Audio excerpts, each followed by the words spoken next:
Air इंडियानं हवाई वाहतुकीमध्ये एक मोठा विक्रमी आणि ऐतिहासिक असा विमान खरेदीचा करार केलाय. एअर इंडियानं हा करार फ्रेंच कंपनी एअरबस आणि अमेरिकन विमान कंपनी बोईंग सोबत केलाय. तब्बल 80 अब्ज अमेरिकन डॉलर्सचा म्हणजेच जवळपास 6.40 लाख कोटी रुपयांचा हा करार आहे. या कराराअंतर्गत एअरबस आणि बोईंग या दोन्ही कंपन्या एअर इंडियाला 470 विमानं देणार आहेत. यातली 250 विमानं एअरबस देणार आहे, तर 220 विमानं ही बोईंग कंपनी देणार आहे. आणि या दोन्ही विमान कंपन्यांकडून ही जी विमानं एअर इंडियाला मिळणार आहेत, या विमानं मिळाल्यानंतर एअर इंडियाला याचा हवाई वाहतुकीच्या अनुषंगानं खूप मोठा फायदा होणार आहे. तब्बल 80 अब्ज अमेरिकन डॉलर्सच्या या करारापैकी 46 अब्ज डॉलर्सचा करार हा एअरबस सोबत, तर उरलेल्या 34 अब्ज डॉलर्सचा करार हा बोईंग सोबत झालाय.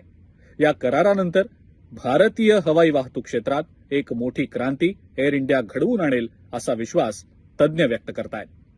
अशाच काही इंटरेस्टिंग घडामोडींसाठी आणि बातम्यांसाठी न्यूज 18 लोकमतच्या YouTube पेजला व्हिजिट करायला विसरू नका.